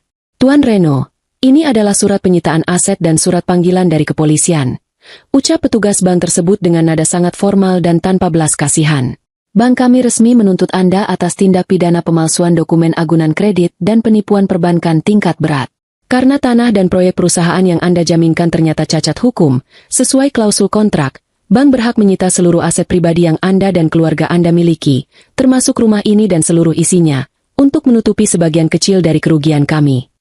Reno menggelengkan kepalanya dengan kuat, mundur selangkah karena terkejut. Tidak, kalian tidak bisa melakukan ini. Rumah ini milik ayahku. Rumah ini sudah dijadikan jaminan lapis kedua oleh Anda sendiri bulan lalu. Potong petugas bank itu dengan dingin. Dia melirik ke arah arlojinya. Kami memberikan waktu tepat 15 menit bagi Anda dan keluarga Anda untuk mengambil masing-masing satu buah tas berisi pakaian ganti. Barang berharga, perhiasan, dan barang elektronik dilarang keras dibawa keluar. Setelah 15 menit, jika kalian tidak keluar, polisi akan menyeret kalian dengan tuduhan menghalangi proses hukum. Mendengar batas waktu tersebut, Bu Broto langsung menjerit dan berlari masuk ke dalam rumah menuju kamar tidurnya. Wanita itu membuka lemari pakaiannya dengan panik. Alih-alih mengambil pakaian hangat, dia mencoba memasukkan tas-tas desainer merek Hermes dan Chanel miliknya ke dalam sebuah koper besar. Dia juga mencoba menyelipkan kotak perhiasan kecil ke dalam pakaian dalamnya. Namun, sebelum dia sempat menutup koper tersebut, dua orang petugas penyita perempuan masuk ke dalam kamar. Mereka menarik koper itu dari tangan Bu Broto dan menggeledah tubuhnya. "Hei, apa yang kalian lakukan? Itu tas mahal kesayanganku," jerit Bu Broto sambil mencoba merebut kembali kopernya. "Barang mewah masuk dalam daftar sitaan, Nyonya," ucap salah satu petugas perempuan itu dengan tegas sambil menyita kembali kotak perhiasan dari balik pakaian Bu Broto. "Ambil pakaian biasa atau Anda keluar tanpa membawa apapun." 15 menit berlalu dengan sangat cepat. Keluarga Broto diusir keluar dari rumah mewahnya sendiri oleh barisan polisi dan petugas bank. Reno hanya membawa sebuah ransel berisi beberapa kemeja dan celana panjang kotor. Pak Broto membawa sebuah kantong plastik berisi jaket tipis. Sementara Bu Broto keluar dengan tangan kosong karena terlalu sibuk mempertahankan barang mewahnya hingga batas waktu habis. Pintu utama rumah itu ditutup rapat, dan rantai gembok besar berwarna kuning dikaitkan pada pegangannya, menyegel rumah itu secara resmi. Petugas bank menempelkan stiker besar bertuliskan, "Aset ini dalam penyitaan negara," di kaca jendela depan. Reno, Pak Broto, dan Bu Broto berdiri mematung di pinggir jalan raya perumahan elit tersebut saat matahari pagi mulai terbit di ufuk timur. Sinar matahari pagi itu tidak membawa kehangatan, melainkan hanya mempertegas betapa hancurnya kondisi mereka saat ini. Dalam kurun waktu kurang dari 24 jam, keluarga yang sombong dan tamak itu telah kehilangan rekening bank, kehilangan pekerjaan, kehilangan mobil, kehilangan perhiasan, dan kehilangan tempat bernaung.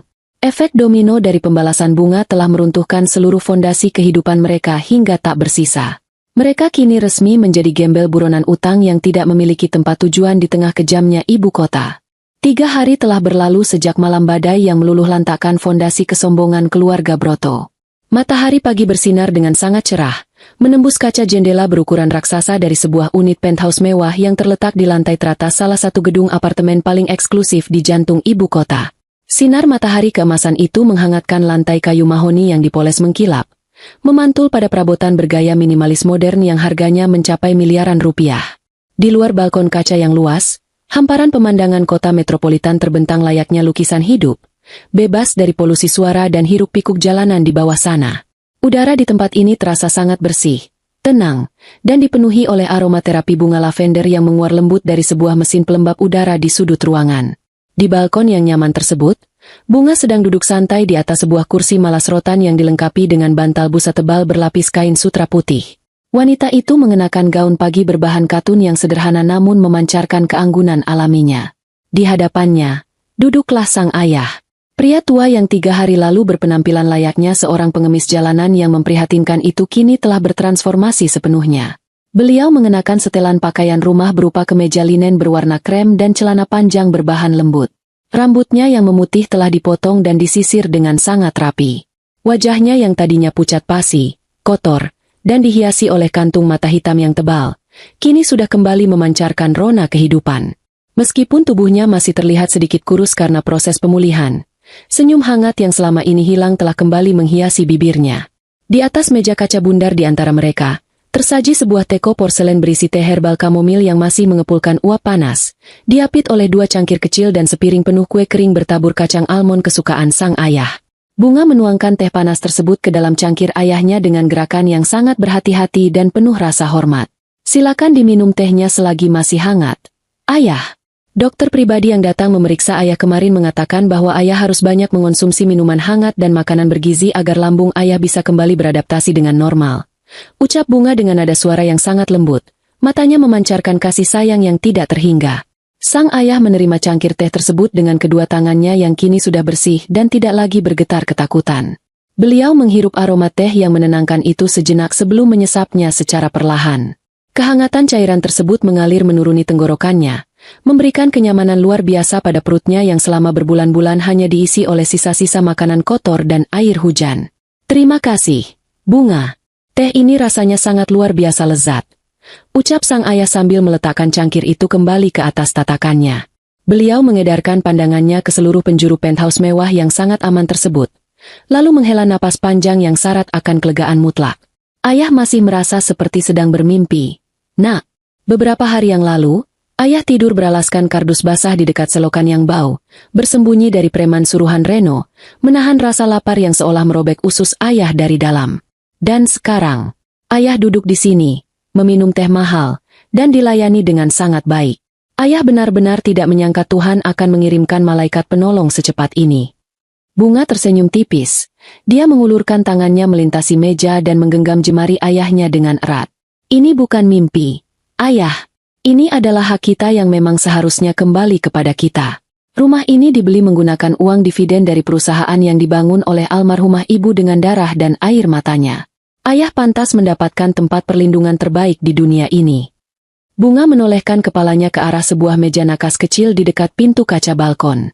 Di atas meja tersebut, berdiri tegak sebuah bingkai foto berlapis perak yang menampilkan potret almarhumah ibunya. Dalam foto tersebut, sang ibu tersenyum sangat cantik dan penuh wibawa.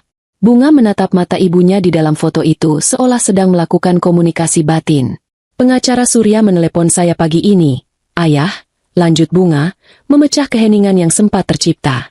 Beliau memberikan laporan bahwa seluruh proses pengambil alihan kembali perusahaan telah selesai 100%. Para anggota dewan direksi yang dulunya berkhianat dan mendukung Reno kini telah diberhentikan secara tidak hormat. Proyek-proyek properti yang sempat terhambat karena dana perusahaan digelapkan oleh Reno kini sudah berjalan kembali dengan suntikan dana dari rekening induk. Dan yang paling penting, nilai saham perusahaan kita langsung melonjak naik begitu pasar mendengar bahwa pewaris sah almarhumah ibu telah mengambil alih kursi kepemimpinan utama. Semuanya sudah kembali seperti semula, bahkan jauh lebih baik. Mendengar kabar gembira tersebut, setitik air mata haru menetes dari pelupuk mata sang ayah. Beliau mengusapnya dengan cepat menggunakan punggung tangannya. Tidak ingin Bunga melihatnya menangis lagi. Ibumu pasti sangat bangga padamu melihat keberanianmu. Bunga, kamu mewarisi ketegasan dan kecerdasan ibumu. Ayah berjanji, setelah kesehatan ayah pulih sepenuhnya, ayah akan membantu kamu mengurus yayasan sosial peninggalan ibu agar kita bisa membantu lebih banyak orang yang kelaparan di luar sana. Pengalaman ayah hidup di jalanan menyadarkan ayah betapa mengerikannya penderitaan mereka. Tentu saja, ayah, kita akan melakukan banyak hal baik bersama-sama. Sekarang, tugas ayah hanyalah beristirahat, makan makanan yang enak, dan menikmati masa tua ayah dengan damai. Jawab Bunga dengan senyum yang merekah cerah. Namun, kedamaian surgawi yang dirasakan oleh Bunga dan ayahnya di dalam penthouse mewah itu berbanding terbalik bagaikan bumi dan langit dengan kenyataan yang sedang dihadapi oleh orang-orang yang telah mengkhianati mereka. Sementara Bunga menikmati teh herbal di bawah sinar matahari pagi, di sebuah sudut ibu kota yang sangat jauh dan kumuh, sebuah pemandangan yang sangat kontras dan menyedihkan sedang berlangsung. Di sebuah gang sempit yang sangat becek, diapit oleh dinding-dinding beton kotor yang dipenuhi coretan vandalisme dan lumut hijau, 3 sosok manusia sedang meringkuk berdesakan mencoba mencari kehangatan. Daerah itu adalah kawasan pemukiman kumuh ilegal yang letaknya berdekatan dengan bantaran sungai yang airnya berwarna hitam pekat dan mengeluarkan bau busuk menyengat. Sisa hujan badai semalam masih meninggalkan genangan air berlumpur di mana-mana, bercampur dengan tumpukan sampah plastik rumah tangga yang menyumbat saluran pembuangan. Di bawah selembar terpal plastik berwarna biru yang sudah robek di beberapa bagian, Reno, Pak Broto dan Bu Broto duduk beralaskan potongan kardus bekas televisi yang sudah basah dan melunak karena air tanah. Pakaian mereka yang dulunya merupakan barang desainer kelas dunia kini telah berubah wujud menjadi kain lap yang sangat kotor, berbau apak, dan dipenuhi noda lumpur hitam yang tidak bisa dihilangkan. Hawa pagi yang dingin menembus pakaian mereka yang lembab, membuat tubuh ketiga orang itu menggigil tanpa henti. Bu Broto, yang selama puluhan tahun hidupnya selalu dimanjakan oleh perawatan salon eksklusif, spa mahal, dan krim kulit impor, kini harus merasakan kenyataan yang sangat brutal. Kulit wajahnya yang tadinya kencang kini terlihat kusam, terkelupas, dan dipenuhi bintik-bintik merah akibat gigitan nyamuk rawa dan serangga kotor. Wanita tua itu menangis dengan suara serak, mengusap perutnya yang terus berbunyi keras meminta jatah makanan. Aku lapar sekali, perutku sakit seperti ditusuk-tusuk pisau, rintih Bu Broto dengan suara yang bergetar. Tangannya yang tadinya dihiasi cincin berlian kini dipenuhi lumpur dan goresan luka kecil akibat mengais sampah. Reno, tolong carikan ibu makanan. Sepotong roti basi pun tidak apa-apa. Ibu sudah tidak sanggup menahan rasa lapar ini lagi. Tolong ibu, Reno. Reno yang duduk bersandar di dinding beton di samping ibunya hanya memberikan tatapan kosong yang dipenuhi oleh keputusasaan total. Wajah pria yang dulunya selalu memancarkan kesombongan CEO muda itu kini dipenuhi oleh cambang yang tumbuh tidak beraturan. Matanya merah dan cekung karena dia tidak bisa tidur semalaman penuh. Setiap kali dia memejamkan mata, bayangan wajah bunga yang menatapnya dengan sangat dingin dan tatapan para rentenir yang siap membunuhnya terus menghantui pikirannya seperti sebuah kutukan abadi. Mencari makanan kemana? Ibu? Bentak Reno dengan suara parau dan lemah. Sisa-sisa amarah masih menyala di dalam dadanya meskipun tenaganya sudah habis. Kita tidak punya uang sepeser pun. Kemarin aku mencoba masuk ke sebuah warung makan untuk meminta sisa nasi, tetapi pemilik warung itu justru menyiramku dengan air bekas cucian piring kotor dan mengusirku karena aku dianggap membawa sial. Apakah ibu ingin aku mencuri dan dipukuli massa hingga mati di jalanan ini? Mendengar bentakan anaknya, tangisan Bu Broto semakin keras dan histeris. Kenapa nasib kita menjadi seburuk ini? Ini semua tidak adil. Kita adalah keluarga Broto. Kita seharusnya tinggal di rumah mewah dan dilayani oleh pembantu. Kenapa wanita jalang itu begitu kejam kepada kita? Pak Broto yang duduk di seberang mereka tiba-tiba melemparkan sebuah batu kerikil kecil ke arah kaki Bu Broto dengan penuh amarah. Tutup mulutmu yang berisik itu. Wanita tua bodoh. Jika kau tidak berhenti merengek, aku sendiri yang akan mencekikmu. Raung Pak Broto sambil terbatuk-batuk keras. Kondisi kesehatan pria parubaya itu menurun drastis akibat kelelahan dan kedinginan semalaman. Ini semua terjadi karena keserakahanmu dan kebodohan anakmu ini. Kalian berdua yang memaksaku untuk menyingkirkan ayah Bunga dengan cara yang kasar.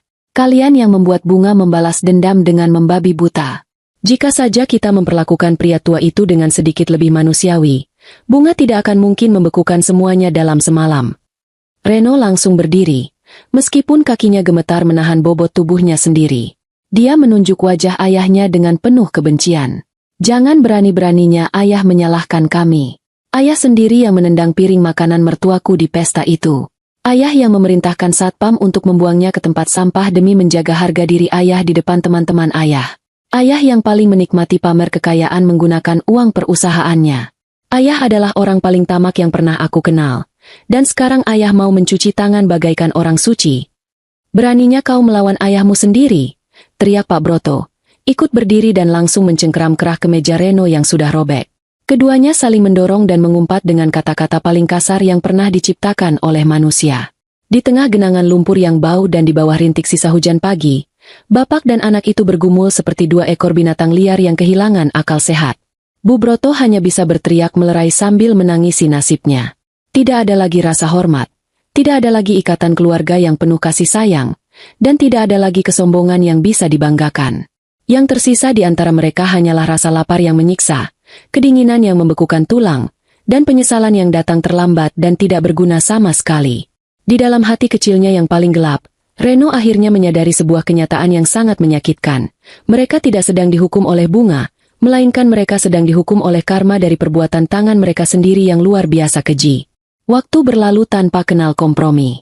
6 bulan telah berganti sejak malam kehancuran keluarga Broto. Di sebuah sudut jalanan yang sangat padat dan macet di pinggiran ibu kota, hiruk-pikuk kehidupan malam masyarakat kelas bawah sedang berlangsung dengan sangat riuh. Suara klakson kendaraan bermotor bersahutan dengan teriakan para pedagang kaki lima yang menjajakan barang dagangannya. Di sepanjang trotoar yang sempit dan berlubang, berjejer tenda-tenda warung makan pinggir jalan yang diterangi oleh lampu neon berwarna putih redup. Aroma minyak goreng murah yang digunakan berulang kali, asap dari bakaran sate, dan bau menyengat dari selokan yang tidak pernah dibersihkan bercampur aduk menjadi satu kesatuan aroma khas jalanan kumuh tersebut.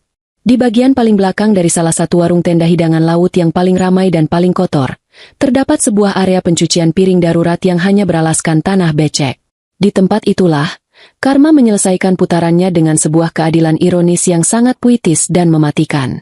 3 sosok pekerja kasar sedang duduk berjongkok menghadap 4 buah ember plastik berukuran besar yang airnya sudah berwarna keruh dan dipenuhi sisa-sisa lemak makanan.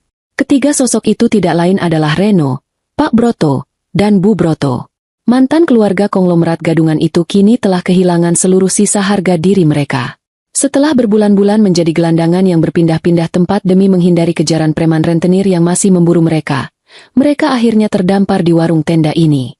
Pemilik warung, seorang pria bertubuh tambun dan bersuara keras, mempekerjakan mereka hanya dengan upah makan 2 kali sehari berupa nasi sisa dan lauk seadanya, tanpa memberikan bayaran uang sepeser pun. Mereka tidak memiliki pilihan lain selain menerima pekerjaan yang merendahkan martabat itu jika mereka tidak ingin mati kelaparan secara harfiah.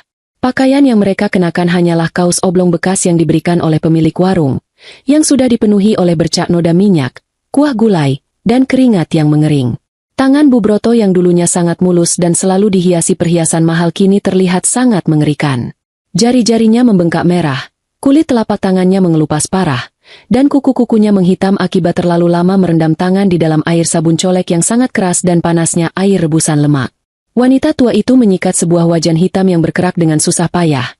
Air matanya sesekali menetes jatuh bercampur dengan air cucian piring, namun dia tidak berani berhenti bekerja karena takut diusir.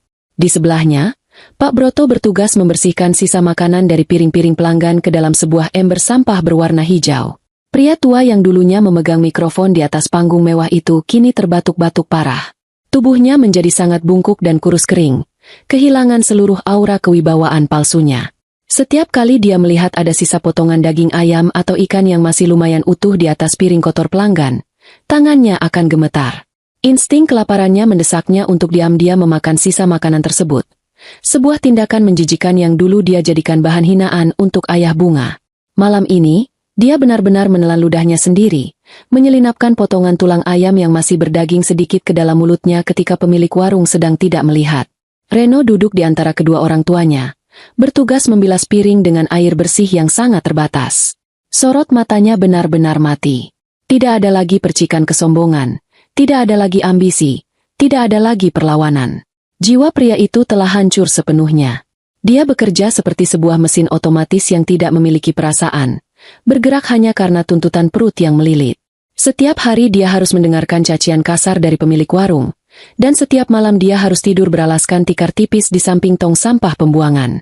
Cepat sedikit cucinya, kalian pemalas gila. Teriakan keras pemilik warung dari arah depan membuat bahu ketiga orang itu tersentak kaget. Pelanggan sudah ramai menunggu piring bersih. Kalau dalam 5 menit piring itu tidak siap, kalian tidak akan mendapat jatah makan nasi malam ini dan kalian harus tidur di jalanan. Baik, bos. Kami akan lebih cepat.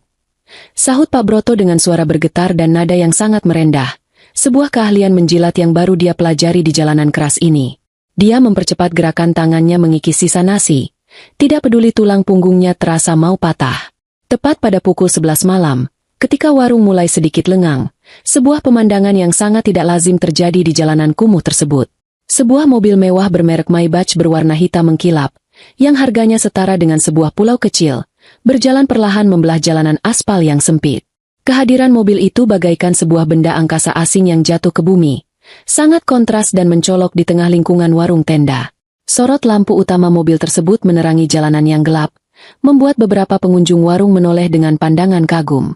Mobil mewah itu berhenti tepat di pinggir jalan, tidak jauh dari area belakang warung tempat pembuangan sampah berjejer, tempat keluarga Broto sedang berjongkok mencuci piring kotor.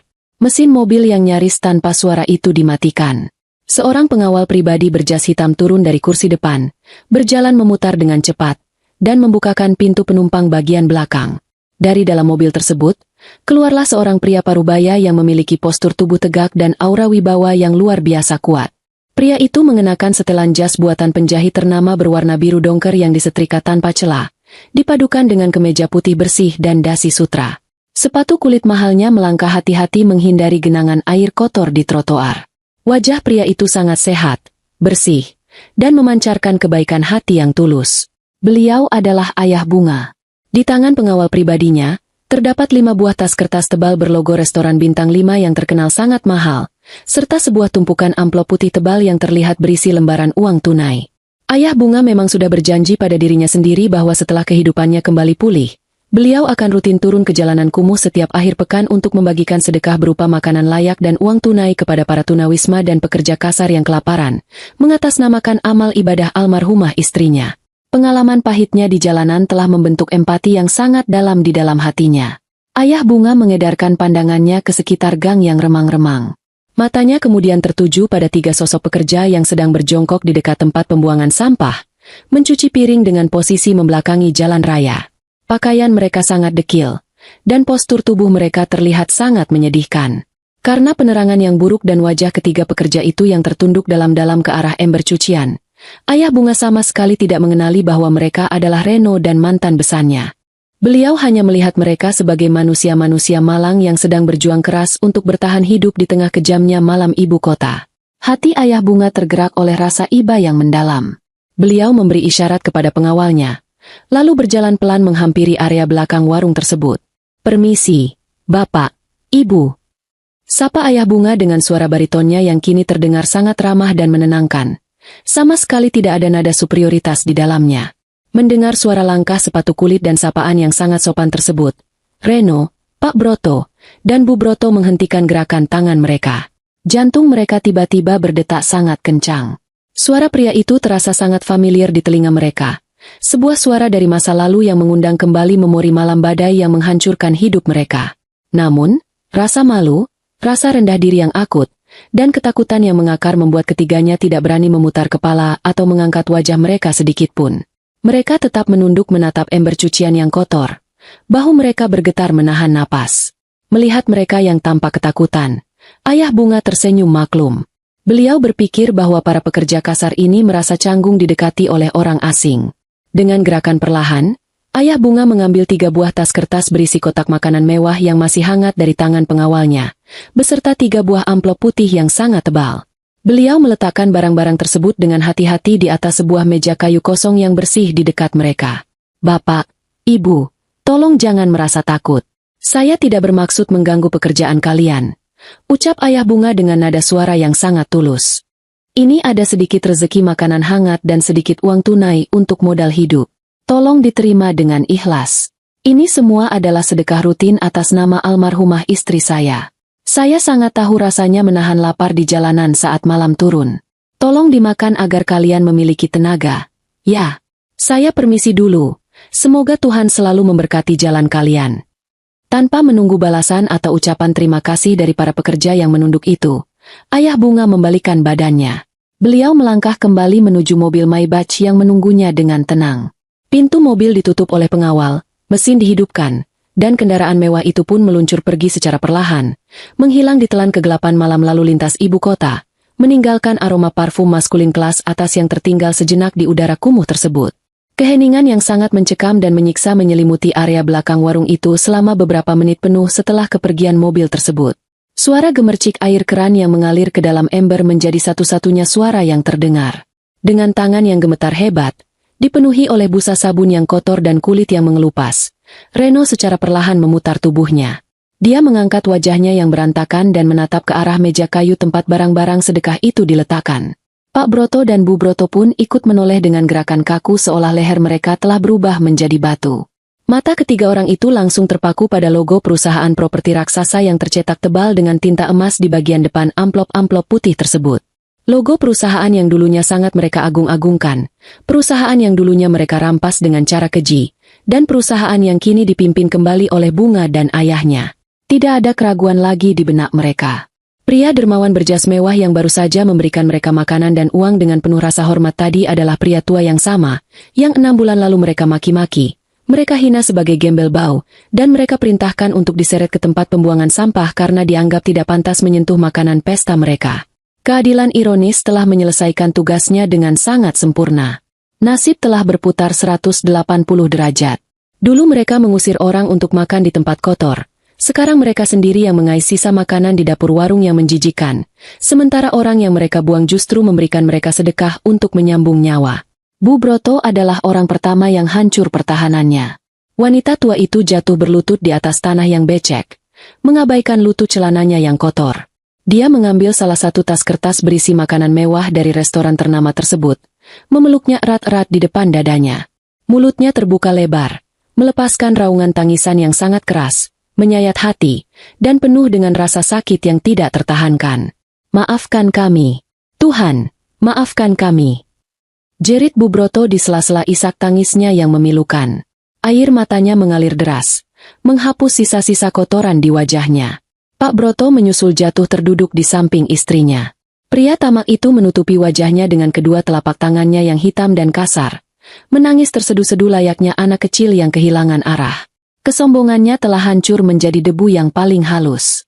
Dia memukul dadanya sendiri berulang kali, merutuki kebodohan dan keserakahannya yang telah membawa keluarganya masuk ke dalam lubang neraka duniawi. Reno tidak bersuara. Dia meraih salah satu amplop putih itu, membuka ujungnya dengan jari yang gemetar, dan melihat tumpukan uang tunai 100 ribuan yang masih baru dan berbau kertas segar di dalamnya. Jumlah uang di dalam satu amplop itu bahkan lebih besar dari total gaji kotornya sebagai tukang cuci piring selama 2 tahun penuh. Bunga dan ayahnya telah berada di level kehidupan yang tidak akan pernah bisa dia sentuh lagi, sebuah kehidupan yang penuh kedamaian dan kelimpahan berkat, sementara dia harus membusuk di selokan ini selamanya. Reno memeluk kedua kakinya, menenggelamkan wajahnya di antara lututnya. Di bawah keremangan lampu neon jalanan, diiringi suara bising warung tenda dan bau busuk sampah, ketiga orang itu menangis meraung-raung bersama. Mereka dipenjara oleh rasa penyesalan abadi yang menyiksa relung jiwa mereka. Sebuah kesalahan fatal yang tidak akan pernah bisa mereka perbaiki sampai napas terakhir mereka berembus dari dunia ini.